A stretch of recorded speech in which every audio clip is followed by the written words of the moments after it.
기도하고 주님이 주신 말씀을 나누도록 하겠습니다. 기도하겠습니다. 주님, 오늘 또 주님의 말씀 앞에 나왔습니다.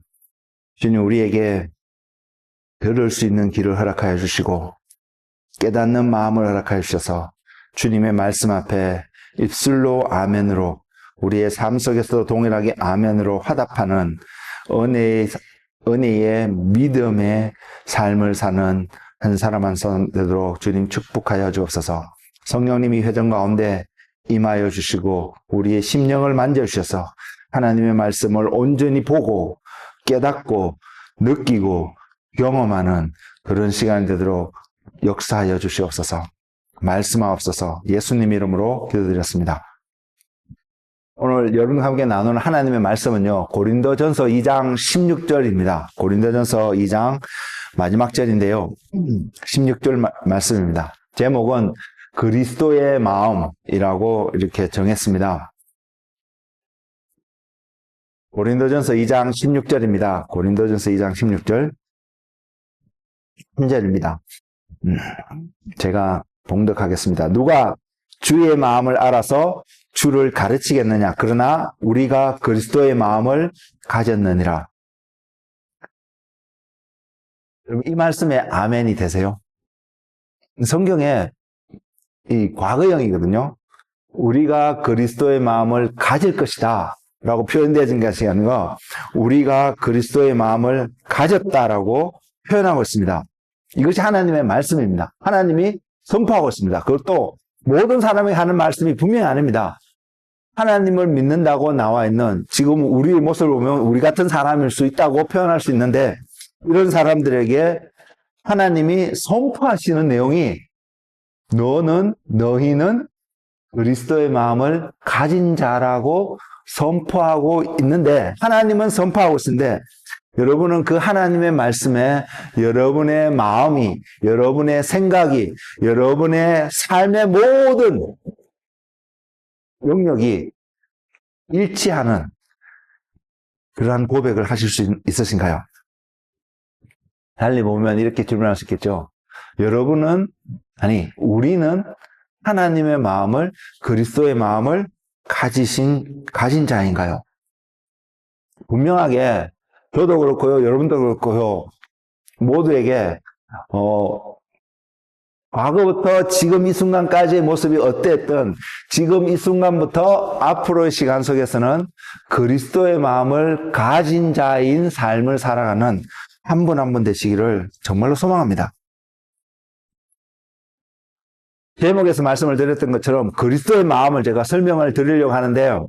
여러분 이미 그리스도의 마음이라는 단어를 들으면 마음속에 한번 먼저 그려지는 그림들이, 생각들이, 단어들이 있을 것인데 저는 오늘 그런 단어들을 하진 않을 것입니다. 사랑이라는 단어라든지 겸손이라는 단어라든지 이런 모습들을 나타내고자 오늘 말씀을 준비하지 않았습니다. 그러나 이런 모습들이 분명히 담겨져 있습니다. 여러분 그 담겨져 있는 그 모습들을 보실 수 있기를 원하고요.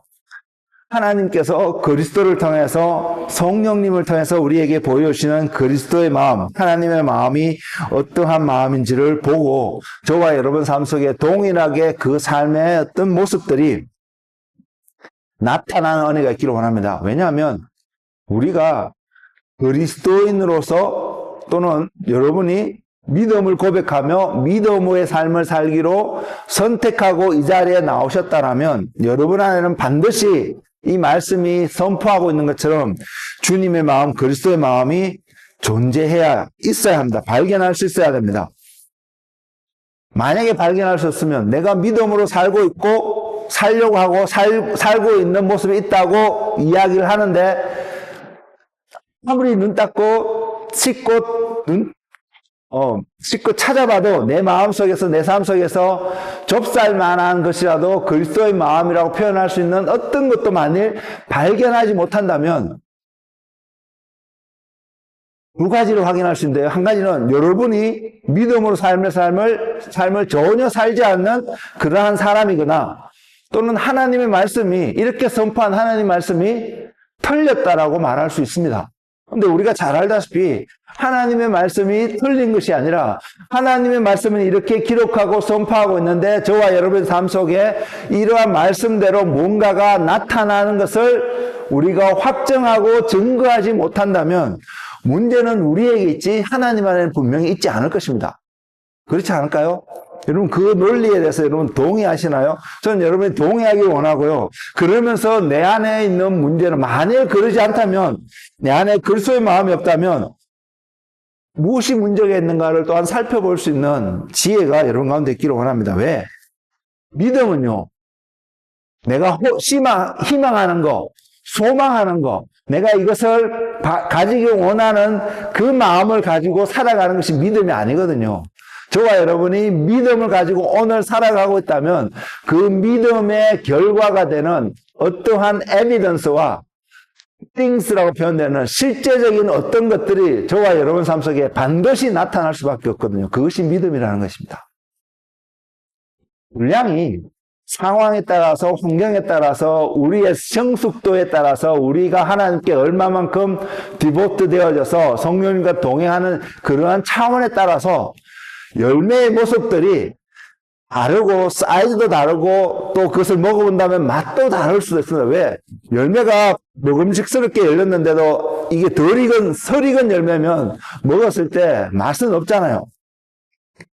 그런 것처럼 그런 모습이 우리 안에 나타날 수는 있겠지만 분명한 것은 믿음으로 우리가 한 걸음 한 걸음 그 삶을 걸어가고 있는 삶을 오늘도 과거에도 오늘도 앞으로도 살아가고 있는 것이 우리 안에서 확정되어진다면 그게 걸맞는 어떠한 열매들이 반드시 나타날 것이기 때문입니다. 그래서 그리스도의 마음을 가졌다라고 하는 그 말씀의 실체가 저와 여러분 삶 속에 온전히 나타나기를 원하고요. 발견할 수 있는 삶이 되기를 원하고요. 오늘 말씀을 통해서 여러분 삶 속에서 이러한 그리스도의 마음, 성경을 통해서 우리에게 밝혀주시는, 알려주시는 그 마음들이 여러분 가운데 좁쌀처럼 작은 것이 아니라, 물론 겨자씨만한 믿음만 있어도 지금 우리가 생각하는 그 일상의 놀라운 일을 행할 수 있는 것은 분명한 사실입니다. 그것은 믿음의 사이즈의 문제가 아니라 믿음의 퀄리티의 문제인 것을 분명히 알 수 있는 말씀인데, 그러한 퀄리티 있는, 사이즈는 작아 보이지만 100% 진짜의 믿음을 가지고 살아가는 저와 여러분의 삶이 된다면 우리는 하나님의 약속하신, 하나님의 성경에서 보여주고 있는 모든 것들을 경험하고 증거하고 나눌 수 있는 사람이 될 수 있기 때문입니다. 그런 차원에서도 우리 안에 그리스도의 마음이 발견되어지고, 그리스도의 마음이 내가 그리스도의 마음을 가지고 살았다는 것으로 떠나는 것이 아니라, 성경이 말하고 있잖아요. 너희는 세상의 빛이라고요. 이 빛이 말 아래 두지 않고 이 강경산 밑에 이렇게 숨겨두지 아니하고 빛이기 때문에 높이 세울 수밖에 없고, 그 빛이 등경 위에 세워질 때에 그곳에 있는 모든 사람에게 비춰질 것이라고 이야기를 하고 있는데, 그 빛이 그렇게 비춰졌을 때에, 저와 여러분의 삶을 통해서 그 빛이 주변에 확산되어졌을 때에 그리스도의 마음이 어떠한 모습으로 비춰지는지를 증거할 수 있는 은혜의 삶이 되시기를 주님의 이름으로 축복을 드립니다.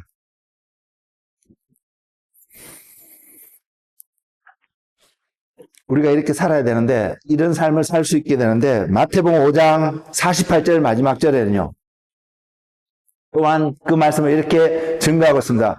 그러므로 하늘에 계신 너희 아버지께서 너희 아버지의 온전하심과 같이 너희도 온전하라고 표현하고 있거든요.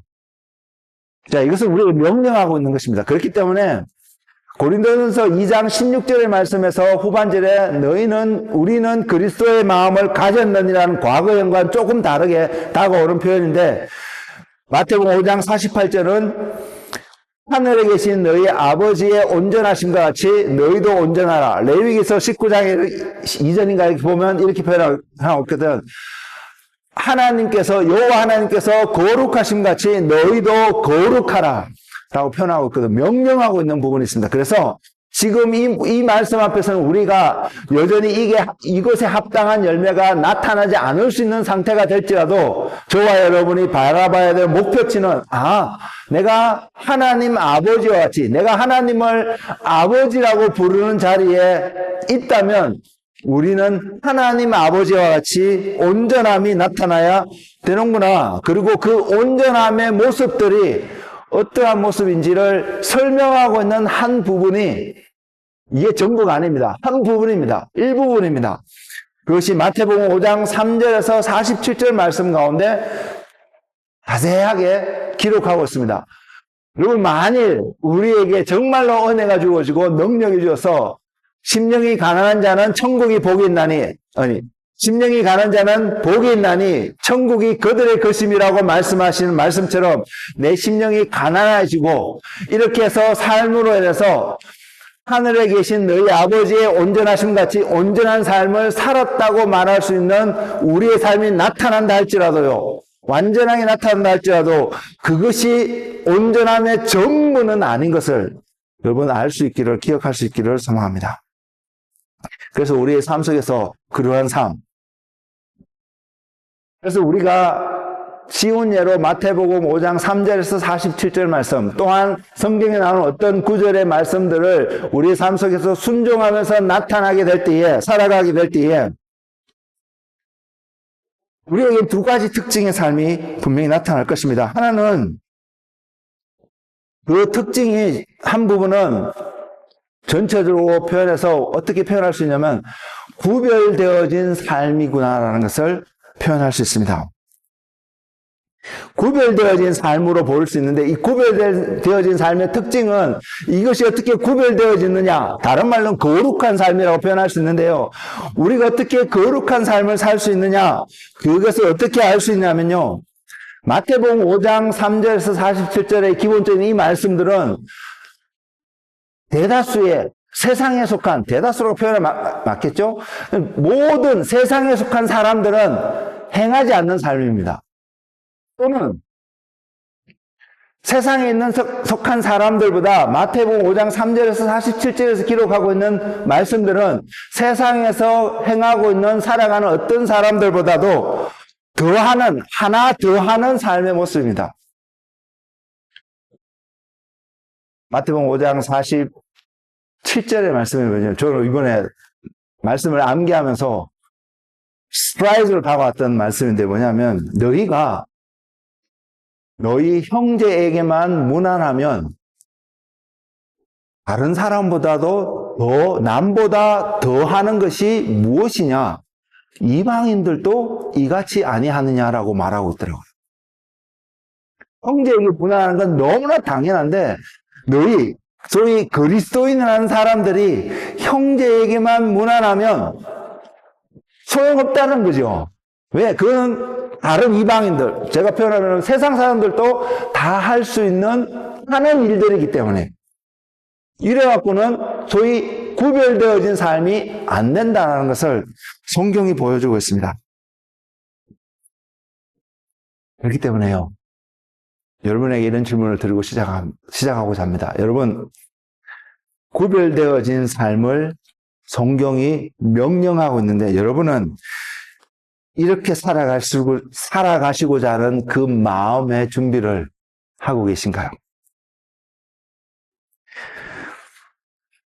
그리고 이렇게 구별되어진 삶을 살아가는데, 저는 오늘 마태복음 5장 3절에서 47절 말씀은 구체적인 하나하나의 어떤 행할 수 있는 어떤 모습들을 표현하고 있다라면, 저는 오늘 여러분에게 주님이 보이신 이렇게 구별되어진 삶을 살아가는 한 원칙을 여러분에게 소개하고자 합니다.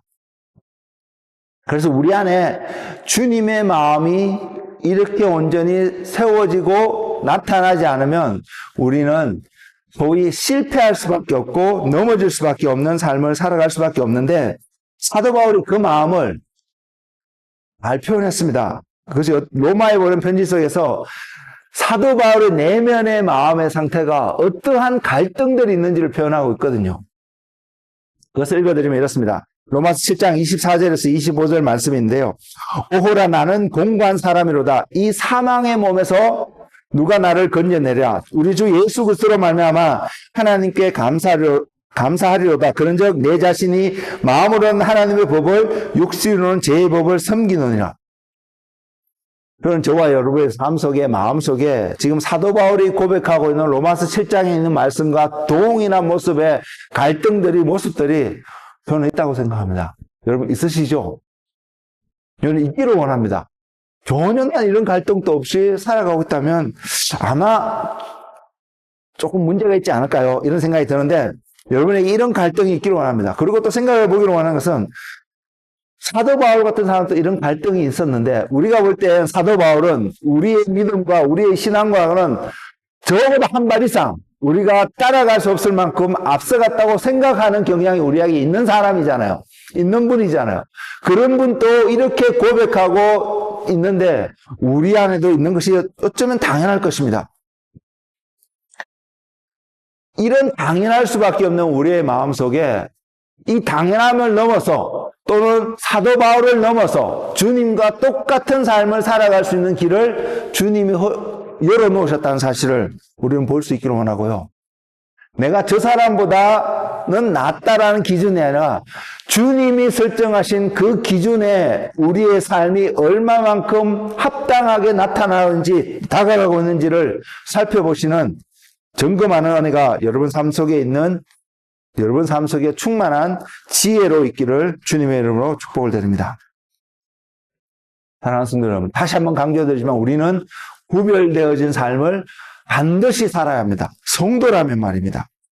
왜냐하면 이 삶은 옳은 삶이거든요. 또 이 삶은 거룩한 삶입니다. 또 이 삶을 살아갈 때에요. 여러분에게도 생명을 주지만 여러분 이웃들에게도 주변에도 생명을 충분히 전달할 수 있는 삶의 모습이 구별되어진 삶입니다. 어떤 구별요? 세상으로부터 구별되어진 삶. 세상 사람들은 여러분에게 만일 여러분이 항상 말씀 보고 기도하고 주님과 동행하는 어떤 삶의 모습이 세상 사람들의 눈에 비춰지면 세상 사람들은 여러분에게 이런 표현을 할 것입니다. 그 재미없는 삶을 어떻게 사냐고. 어쩌면 여러분 생각 속에서도 그러한 생각들이 조금 들어있을지도 모르겠습니다. 재미는 없을 수 있습니다. 어떤 관점에서? 세상 사람들이 생각하는 관점 속에서 그 재미는 찾아보지 못할 것입니다. 그럴 수도 있습니다. 그러나 분명히 그곳엔 생명이 있고요. 그곳에는 진리가 있고요. 그곳에는 흔들리지 않고 온전히 승리할 수 있는 모든 사람들이 재난과 어려움과 어떤 환난 속에서 마음이 무너지고 좌절하고 낙담하고 어렵게 갈등하고 고민하며 살아가는 그 순간에 구별되어진 삶을 살아갔던 그 사람, 만일 저와 여러분이 그러한 사람에 속한다면 우리는 그 순간에 전혀 힘들지 않을 것입니다. 힘들지 않는다는 것은 우리 안에 어떤 뭔가가 더 있어서 힘들지 않느냐? 아니요. 아무것도 없을 수도 있습니다. 그러나 우리는 반석 위에 든든하게 서서 뭔가가 흔들리지 않는 담대함으로 내 안에 이것이 있든 없든 상관없이 뭔가를 보이며 살아갈 수 있는 삶이 될 수 있다는 것입니다. 그 비밀을 오늘 제가 여러분에게 한 가지 정도 나누고자 합니다. 그리고 여러분의 마음속에 늘 그런 고민들, 이런 이야기를 듣게 되마다 맞아, 나는 주님을 따라가는 주님의 마음을 가진 주님의 것을 내 안에서 받고 발견되어지길 원하는 그 감격 속에 살아가는 은혜가 여러분 가운데 충만하기를 주님의 이름으로 축복을 드립니다. 고린도전서 2장 16절은 분명히 누가 주의 마음을 알아서 주를 가르치겠냐고 반문하고 있습니다. 다른 말은 주를 가르칠 수 있는, 주를 나타낼 수 있는 그 사람이 되려면 주님의 마음을 가진 자가 되어야 된다는 것을, 주님을 알아야 된다는 것을 분명히 이야기하고 있습니다. 여러분 이것을 기억하십시오. 주님을 알지 못하면, 주님의 마음을 가진 자가 되지 않으면 주님을 나타낼 수가 없다라는 사실 말입니다. 이 말은요, 여러분이 성경에 대한 해박한 지식을 가지고 있다고 해서 해결되는 것이 아닙니다. 물론 성경 속에서는 그것을 볼 수 있습니다. 그렇지만 내가 성경의 소위 여러분의 성경을 창세기 1장 1절부터 계시록 22장 21절이 마지막 절인가요? 지금 정확하게 기억나지 않는데, 그래서 다 암기하고 있고 줄줄 이야기할 수 있다고 해도 여러분이 주님의 마음을 가진 자가 아닐 수가 있습니다. 그 예가 성경에 있습니다. 물론 그 성경에 그 사람들이 제가 방금 표현했던 것처럼 그 성경 말씀을 다 암기하고 있었는지는 저도 확인을 할 수가 없기 때문에 모르겠습니다. 그렇지만 그들의 삶을 이야기 들었을 때 그들은 그러고도 남을 수 있는 그룹이었거든요. 그들이 누구냐면 예수님 당시에 서기관과 바리새인과 제사장들 그룹이었습니다. 율법 학자들일 수도 있고요. 랍비들일 수도 있었습니다. 성경을 가르치는 사람들일 수 있었습니다. 그런데 말씀의 근본이시고 본체이신 예수님이 그들 가운데 거닐었을 때 나름 말씀을 성경을 너무나도 잘한다고 생각했던 바로 그 사람들이 본질이신 본체이신 말씀의 본체이신 주님을 알아보지 못했다는 것이거든요. 그래서 성경에 대한 지식이 필요하지만 이것이 없어도 된다는 것을 말씀드리는 것이 아니라 우리는 반드시 필요하지만 이것 자체가 이것이 가지고 있다는 것이 그리스도의 마음을 가지고 있다는 것이 아닌 것입니다. 그래서 만일 여러분이 성경을 공부하기를 원하고 또 그래서 성경을 묵상하기를 원하는 어떤 마음이 있다면 목적은 성경에 어떤 내용이 있느냐를 아는 것이 아니라 목적은 그 말씀을 통해서 하나님의 마음, 그리스도의 마음을 가진 자가 되는 것이 한 목적이 되어야 됨을 여러분 분명히 기억하시고 그 자리에 한 걸음 한 걸음 여러분 자신을 쳐서 복종시키는 훈련하시는 한 번 한 번 되시기를 소망합니다. 그럴 때 주님의 마음을 가지고 또 주님의 마음을 가진 것에서 끝나는 것이 아니라 그것을 증거하는, 드러내는 삶, 이 드러내는 삶이 믿음의 삶이니까요. 주님의 마음이 어떤 마음이었을까요? 그렇다면 주님은 어떤 마음으로 이 땅에서 사셨을까요? 오늘 제가 전하고자 하는 메시지의 한 부분은 그래서 주님의 마음은요. 주님은 하나님이셨습니다. 빌립보서에서도 사도 바울이 이야기하는 것처럼 그는 본체 하나님이시나 하나님이셨습니다. 부인할 수 없는 사실이었습니다. 하나님이셨습니다. 그 하나님인 걸 나타내는 말씀이 잠언서에도 기록되어 있는데요. 잠언서 8장 22절에서 31절 말씀을 예로서 한번 읽어드리겠습니다. 여호와께서 그 조화의 시작 곧 태초에 일하시기 전에 나를 가지셨으며 만세 전부터 태초부터 땅이 생기기 전부터 내가 세움을 받았나니 아직 바다가 생기지 아니하였고 큰 샘들이 있기 전에 내가 이미 났으며 산이 세워지기 전에 언덕이 생기기 전에 내가 이미 났으니 하나님이 아직 땅도 들도 세상 진토에 그는 또 짓지 아니하셨을 때라. 그가 하늘을 지으시며 궁창을 해면에 두었을 때에 내가 거기 있었고 그가 위로 구름 하늘을 견고하게 하시며 바다의 샘들을 힘있게 하시며 바다의 한계를 정하여 물이 명령을 거스르지 못하게 하시며 또 땅의 기초를 정하실 때에 내가 그 곁에 있어서 창조자가 되어 날마다 그의 기뻐하신 바가 되었으며 항상 그 앞에서 즐거워하였으며 사람이 거처할 땅에서 즐거워하며 인자들을 기뻐하였느니라. 주님의 모습을 그려주고 있는 잠언의 한 모습이거든요. 얼핏 보면 그냥 문자 그대로 겉으로 표면적인 어떤 모습 보면 주님도 하나님이 창조한 분인 것처럼 느껴지는 부분들도 살짝 있습니다. 그 표현 따라서. 그러나 우리가 이 말씀을 지혜를 가지고 하나님의 시각을 가지고 바라보면 우리가 또는 세상의 모든 것들이 존재하기 전에 하나님과 함께 하신 성자 하나님을 이야기하고 있습니다. 그리고 그 성자 하나님이 창세기 1장에 있어서 여호와 하나님께서 세상을 창조하셨다라고 표현하고 있는 그 하나님을 또한 이곳에서는 그 성자 하나님을 창조자라고 표현하고 있음을 알아보고 있습니다. 그렇기 때문에 우리 이 말씀이 예수님이 또한 하나님이신 것을 분명히 증거하는 한 부분입니다. 여러분 한번 생각해 보십시오. 지금의 여러분의 현재의 모습을 그대로 가지고 있고요. 그대로 가진 상태에서 여러분이 만일 하나님이라고 가정을 한번 해보십시오. 지금 여러분이 가지고 있는 모습, 그대로 상태에서 여러분이 하나님이라면 여러분이 세상 가운데 여러분이 어떤 모습이 나타날 수 있을까요? 나타나는 모습이 하나님의 모습일 텐데 그 모습이 성경에서 예수 그리스도를 통해서 나타내고자 하는 하나님의 모습과 일치할 수 있을까요? 거기서 여러분 차이를 볼 수 있기를 원합니다. 예수님이 하나님이셨습니다. 여러분이 만약 하나님이라면 지금 여러분이 갖고 있는 모습이 어떠한 모습이든 그것이 그대로 드러나게 된다고 해도 아무런 문제가 될 수 없다는 것을 이야기하기 위해서 가정하는 것이 여러분이 하나님이라면 예수님이 하나님이시기 때문에 하나님이신 예수님이 표현하고 나타내는 모든 것들이 우리가 이해할 수 있든 아니든 논리적으로 맞든 안 맞든 전혀 상관없이 그분을 통해서 표현된 모든 것은 하나님이라는 것입니다. 하나님. 그 하나님이라는 그 단어 속에서는요, 이런 것을 포함합니다. 옳다라는 것이고, 맞다라는 것이고요, 정확하다는 것이고요.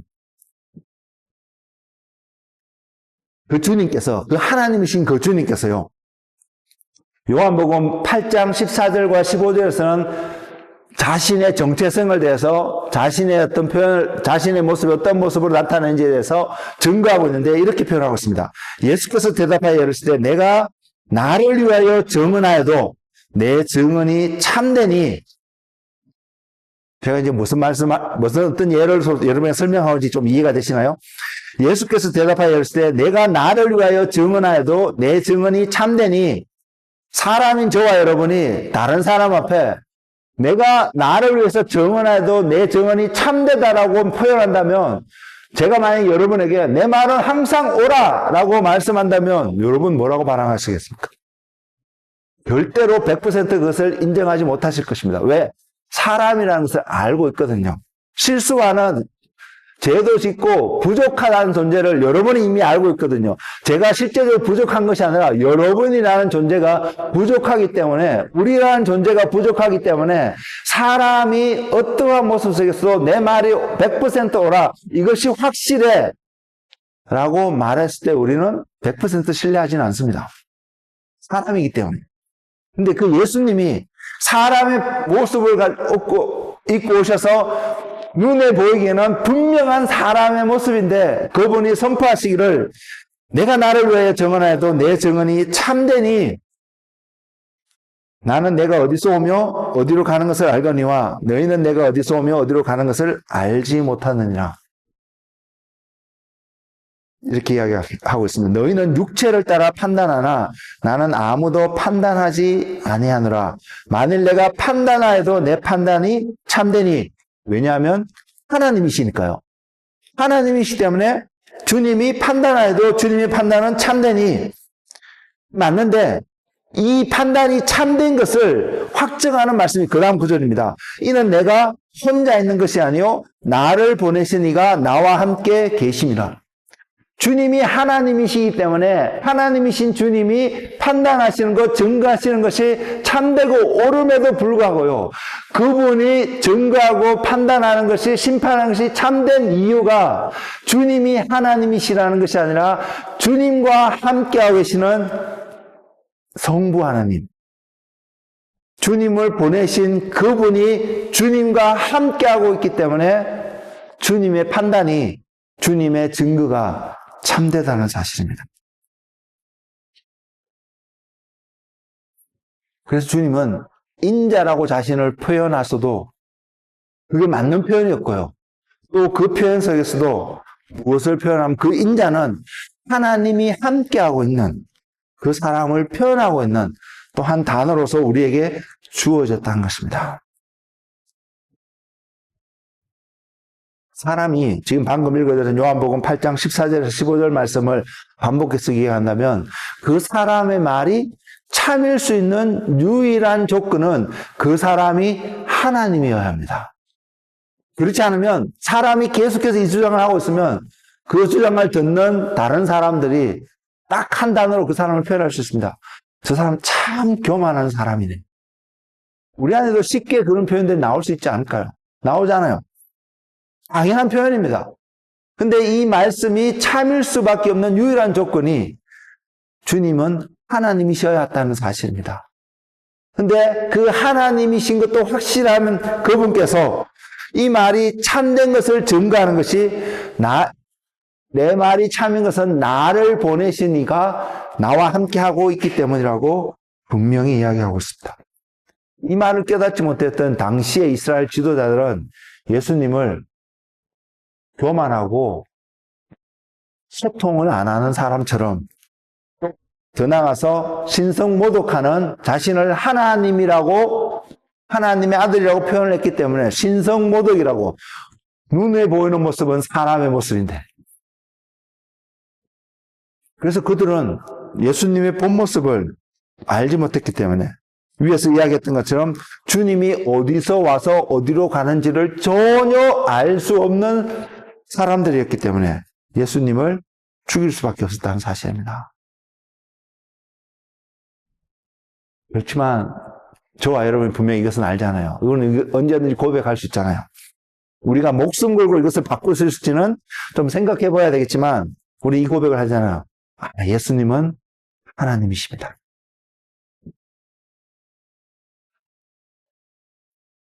그 하나님이 이 땅에 오셔갖고요. 보이신 삶의 모습, 그 마음의 모습이 있는데 그것이 뭐냐면 하나님이신 주님의 생각과 주님의 뜻을 드러내신 게 아니라요. 주님을 보내신 분의 생각과 목적과 계획을 드러내시는 삶을 살려고 하셨다는 것입니다. 하나님이시기 때문에 하나님인 것을 나타내시고 주님의 목적과 계획을 나타내셔도 아무런 문제가 없을 수 있었음에도 불구하고 주님이 저와 여러분에게 당시의 사람들에게 앞으로 또 이 땅에 존재할 수 있는 모든 사람들에게 계속해서 보이기를 원하시는 주님의 삶의 태도는 주님을 보내신 분의 뜻대로 행하는 삶의 모습을 나타내었다는 사실입니다. 그래서요, 에덴 동산에서 살았던 아담이 살아야 했던 가장 기본적인 삶의 모습이었습니다. 그리고 오늘날 그리스도인으로서 살아가기를 원하는 저와 여러분을 포함한 모든 그리스도인이 가장 기본적으로 우리의 삶 속에서 나타나야 될 삶의 원칙입니다. 여러분 그걸 보세요. 선한 일, 좋은 일, 다른 사람을 축복하고 유익하게 하는 일이 그리스도의 삶의 기본 원리고 목적이 아니라요.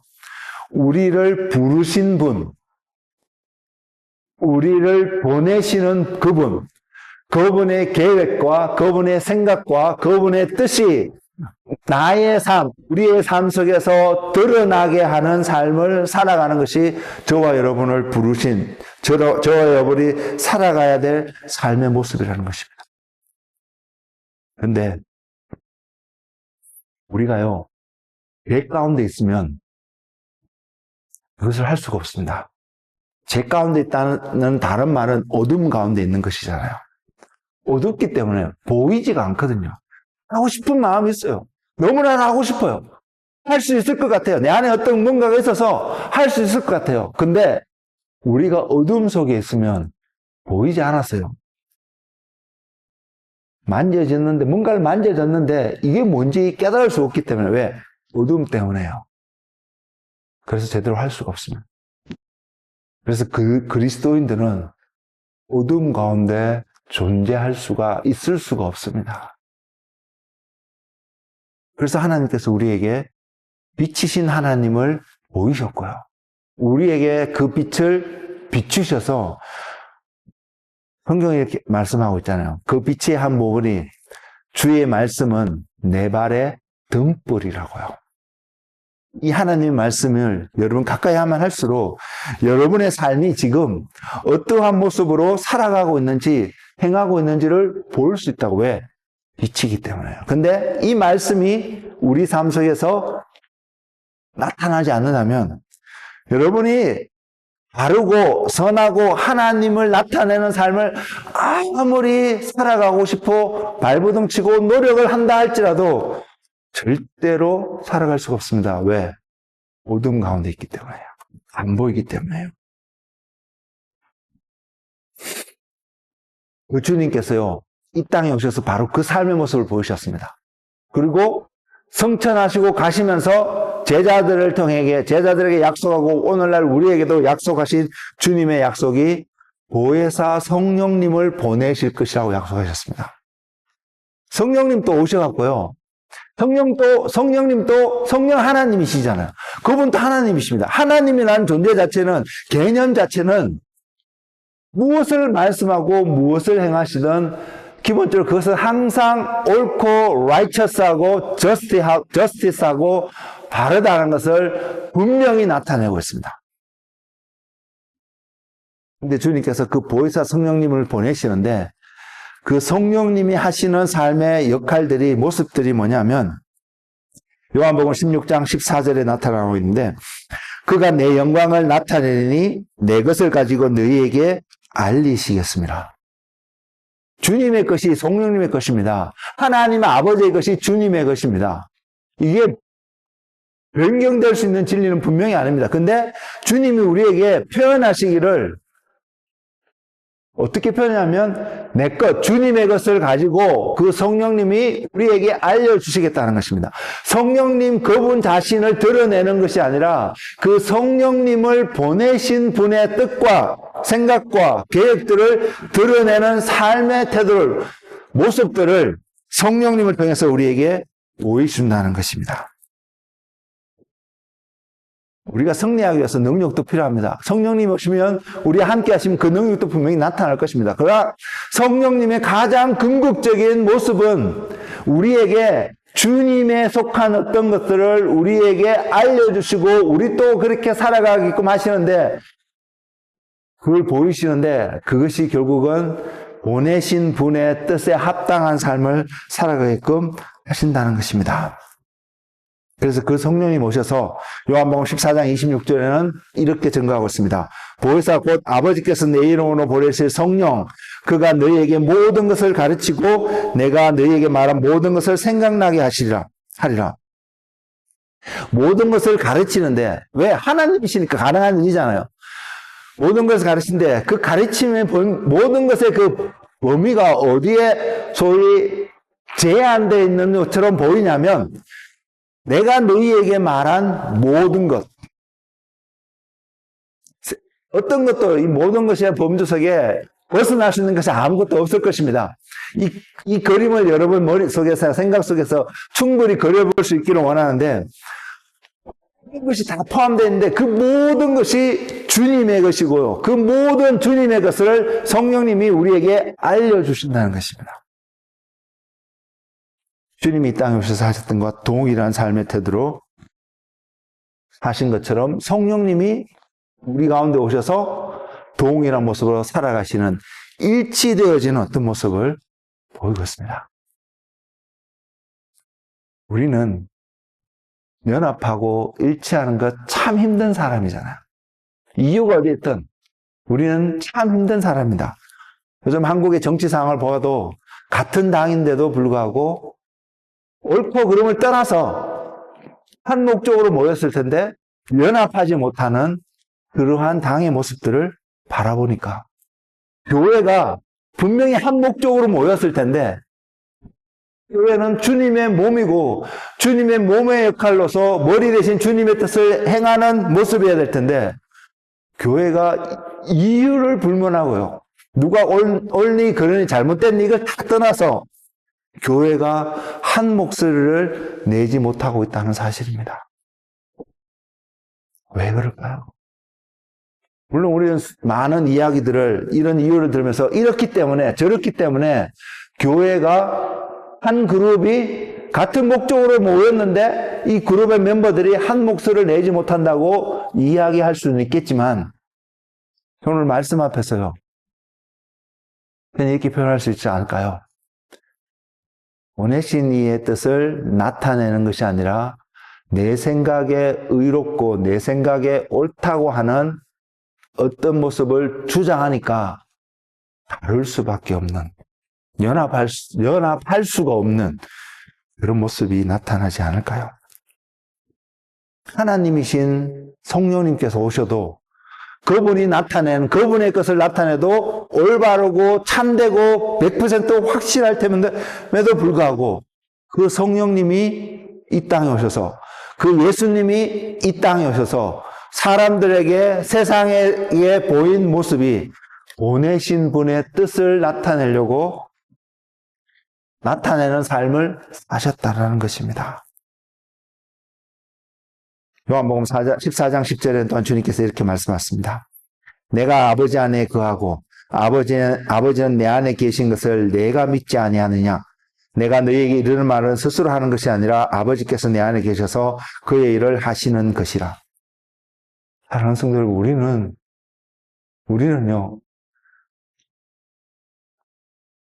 우리는 항상 우리도 이런 고백을 할 수 있는 한 사람이 되었으면 좋겠습니다. 우리 안에 주님이 계시기 원하고 주님 안에 우리가 있는 것을 너무나 갈급해 하는데, 그것이 이루어지면 이루어질수록 우리가 표현하는 삶의 모습이, 우리가 나타내는 어떠한 모습들이 우리의 뜻을 나타내고 이루고 하려고 하는 것이 아니라 우리 안에 계신 예수 그리스도의 모습을, 오늘날 세상에 있는 모든 교회가 그 교회 안에 있는 예수 그리스도의 목소리를 낸다면 분열은 아닐 것입니다. 분명히.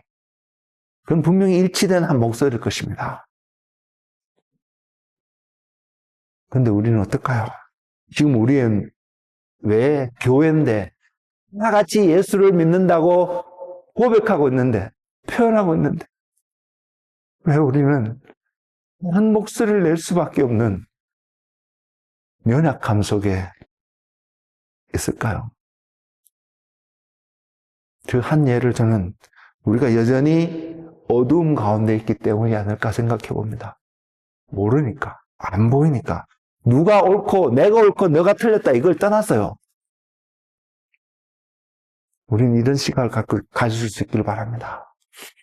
바람은 있을 수 있습니다. 그러나 동일하게 어떤 상황 속에서도 주님의 마음을 나타내고 주님의 목소리를 전달할 수 있는 그런 한 사람이 되기를 소망하는데, 그러려면 중요한 키는 주님으로부터 받을 수 있는 그런 자세가 우리가 되어야 되지 않을까요? 이것이 이 땅에서 주님이 사셨던 삶의 모습입니다. 그 모습을 보면서 그것이 주님의 마음이라고 우리 표현할 수 있지 않을까요? 어떤 마음? 주님을 보내신 분의 뜻을 행하고 주님의 보내신 분의 계획을 나타내고, 그래서 아버지께서 내 안에 계시고 내가 아버지 안에 있는 그 모습을 나타내신 삶의 모습요. 제가 종종 이야기하지만 사도 요한이 그것을 보니까 아버지의 독생자의 영광이라고 표현하는 그 영광이요. 저와 여러분이 그 영광 보기를 원하잖아요. 그 영광을 맛보기를 원하잖아요. 그것은 배품 같은 것이 아닙니다. 텐저블한, 만질 수 있고요, 느낄 수 있고요, 경험할 수 있고요. 그 세키나의 하나님의 영광이 우리 가운데 나타나면 우리가 무거워서 가만히 두 발을 딛고 땅에 설 수 없는 그런 상황이 될 것입니다. 왜? 성경이 보여주고 있잖아요. 솔로몬이 성전을 지었을 때에, 모세가 그 회막을 세웠을 때에 하나님의 영광이 구름같이 불구름같이 그곳에 임하니까 제사장들이 하나님을 섬길 수 없었던 것처럼 아무도 그곳에서 자기 몸을 제대로 가눌 수 없는 그런 헤비한 주님의 영광의 실제적인 모습이 나타나잖아요. 우린 그것을 경험하기를 원합니다. 보내신 이의 뜻대로 살아가는 우리의 삶이 하나 둘씩 맞아져 갈 때에, 합해져 갈 때에 우리는 분명히 그러한 삶을 살아갈 수 있을 거라고 생각합니다. 말씀을 전한 저 자신도 때로는 종종 이렇게, 자주 고민을 합니다.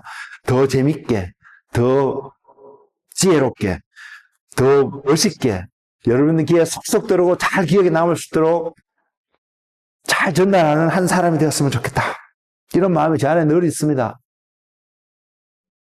그렇지만 세상의 지혜로 세상의 모습으로 이것을 나눌 수 있는 것이, 할 수 있는 것이 아니기에 저는 스트로크를 하는 것이 이것이 하나님이 정말로 전하고에서 전하고 있는 모습일까를 고민하는 한 사람이 되기를 원하고요. 저는 여러분이 또한 그러한 고민을 하는 한 사람이 되기를 원합니다. 하나님께서 보내신 곳에, 하나님께서 말씀하시는 것에 그분의 음성에 귀를 기울이고 그분의 뜻을 나아가는 삶을 통해서 주변의 가족들에게, 이웃들에게 빛이 전달되어 줄 수 있는 빛이 필요하거든요. 그럴 때에 문제는 내가 어둠에 살고 있구나를 빛이 있으니까 아는 것이고요. 빛이 있으니까 내가 이렇게 사는 것이 아니라 이렇게 사는 것이 맞는 삶이구나를 알 수 있기 때문입니다. 우리가 그러한 은혜의 삶을 살아가는, 믿음의 삶을 살아가는 저와 여러분의 삶이 되시기를 주님의 이름으로 축복을 드립니다. 주님의 삶의 원칙은요, 주님을 보내신 하나님을 드러내는 것이었습니다. 내가 이렇게 잘하고 있어, 내가 이렇게 멋지게 하고 있어, 내가 이렇게 하기 위해서 드러내는 삶이 아니라 주님이 어떻게 되든 십자가의 모욕을 당하는 그 순간에서도요, 그 십자가가 우리가 지나간 후에 보니까, 이야기 들어보니까, 또 부활하신 하나님의 놀라운 역사의 그것을 아니까, 또 믿는 마음이 조금 있으니까 그것이 얼마나 중요하고 얼마나 어메이징한 하나님의 섭리고 역사였다는 것을 이야기할 수 있지만, 그러나 당시에 십자가를 바라봤던 모든 대중들의 생각은 그들이 옳지 않았잖아요. 그들이 보았던 것은 십자가는 불명예스러운 것이고요, 수치스러운 것이고요, 부끄러운 것이고요, 할 수만 있으면 나는 저 자리는 절대로 가지 말아야 되는, 그것이 당시에 보았던 십자가의 모습이었습니다. 지금 우리가 그 십자가를 바라볼 때예요, 물론 십자가가 부끄러운 것이고 불명예스럽게 보일 수도 있고 안 가고 싶은 자리처럼 보일 수는 있겠지만, 저와 여러분 마음속에, 생각 속에 이것이 내가 온전히 곧들어 할 수만 있다면 이것이 얼마나 영광스러운 자리이고 부르심인지 여러분 마음속에는 생각하고 있는 부분이 있잖아요. 후대에 사니까요. 그러나 그 당시에는 아무도 그렇게 생각하지 않았습니다. 그리고 그들이 하는 일이 옳았다라고 생각하고 있습니다. 동일하게 지금 한국에서도 저는 그런 일이 나오고 있다고 저는 생각을 하고 있는데요,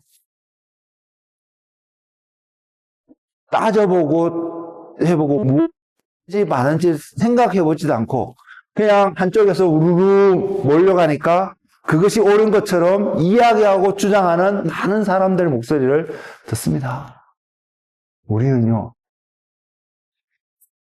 때로는 그런 목소리도 옳을 수도 있겠지만 우리는 어떠한 태도를 쓰냐면 그러한 목소리를 무조건 듣고 따라가는 것이 아니라 위에서부터 오는, 여러분 안에 내주하시는 성령님, 주님으로부터 말미암아 오는 그 목소리를 분별하고 듣고 그 목소리를 드러내는 삶의 태도가 그리스도인의 삶의 태도이고, 주님이 이 땅에서 사람들에게 보이기를 원했던 삶의 태도였던 것을 우리는 아는 지혜가 있기를 소망합니다.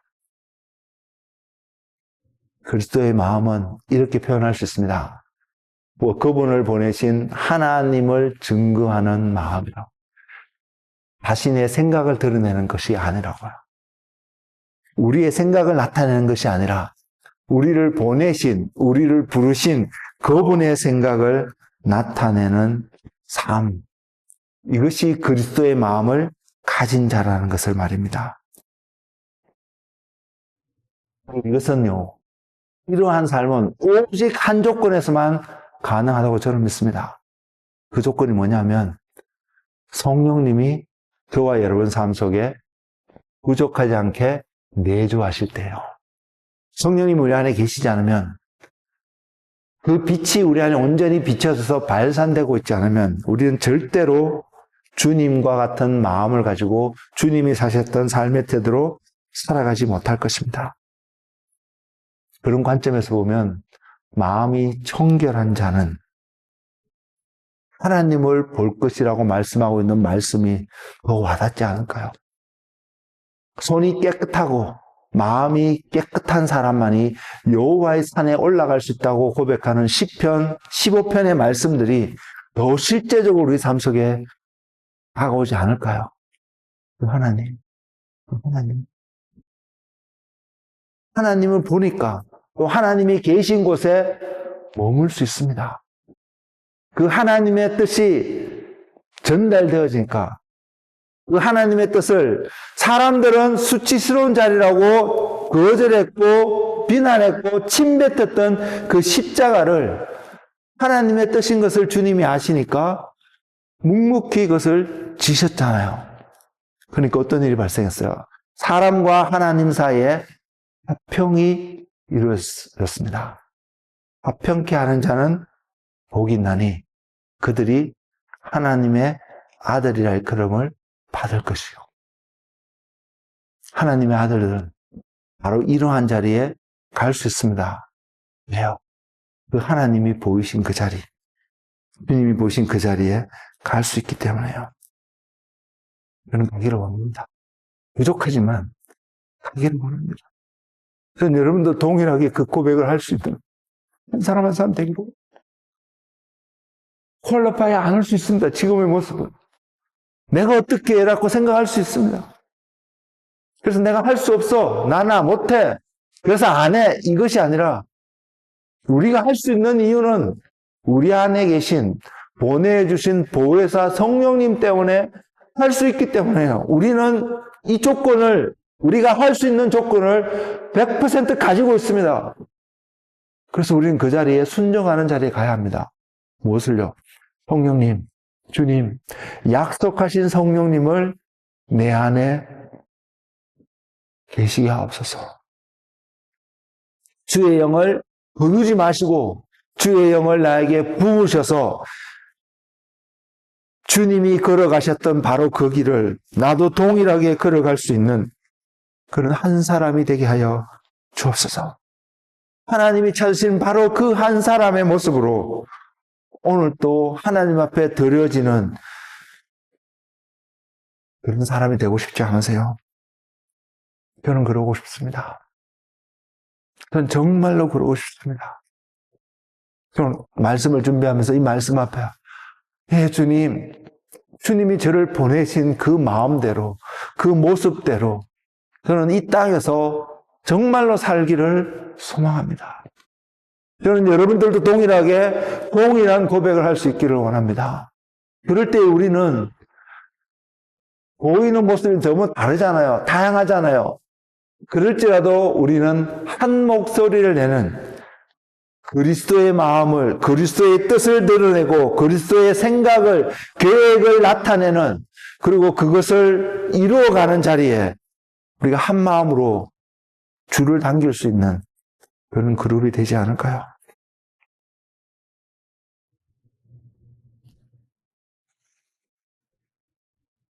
이 땅의 삶이 부유하고요.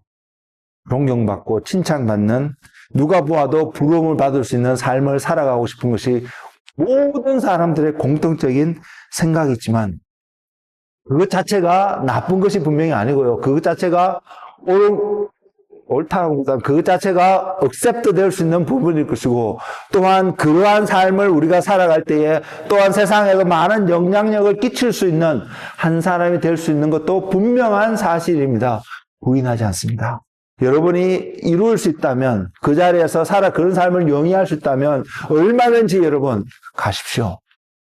그렇지만 그리스도인의 삶은 그것이 목적은 아니라는 것을 명확하게 기억하고 주님이 여러분을 보내신 모습 그대로 이 땅에서 살아갈 수 있는 그래서 주님이 봤을 때 여러분을 착하고 충성된 종아 내가 큰일이 아닙니다. 작은 일에 순종하였으니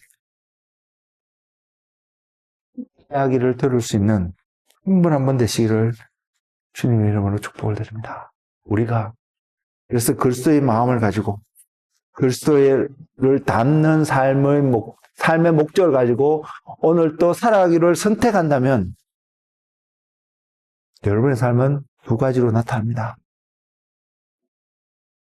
그것이 분명히 하나님 아버지를 드러내는 삶일 텐데 그 삶은요, 첫째는 하나님을 경외하는 삶으로 반드시 나타날 것입니다. 그리고 두 번째는요, 세상과 구별되어져서 하나님 앞에 드려지는 거룩의 삶이 반드시 될 것입니다. 하나님과 함께하고 하나님께 영광을 올려드리는 그 삶이 어떠한 모습인지 상황에 따라 다 다를 수는 있겠지만, 그러나 그것을 통하여서 그 삶을 살아가는데 성령님이 나와 함께하지 않으면 안 되는 것을 철저히 깨달음으로 성령님과 동행하는 그 삶을 통해서 우리는 정말로 하나님께 영광을 올려드리는, 하나님 앞에 모든 것을 드릴 수 있는, 저는 요즘 계속 그 생각을 합니다.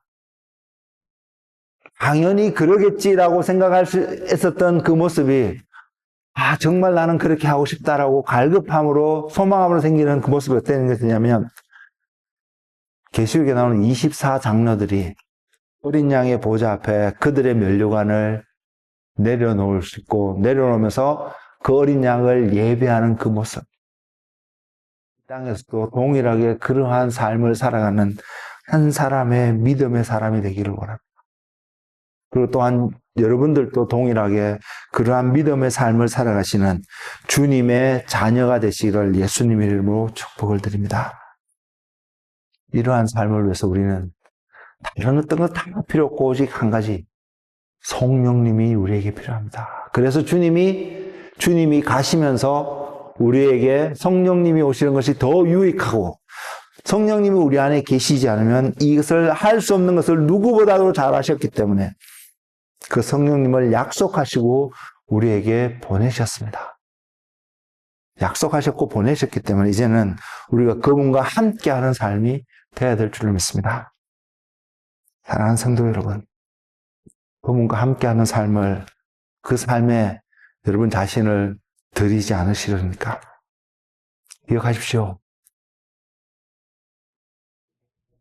성경이 이렇게 말합니다. 우리를 부르신 한 부르심에 하늘에 계신 너희 아버지의 온전하심과 같이, 하늘에 계신 하나님이라고 표현하고 있지 않습니다.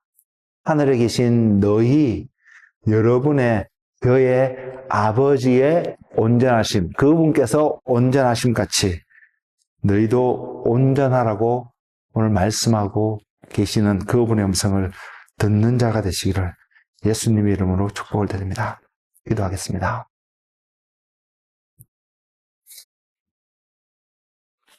주님,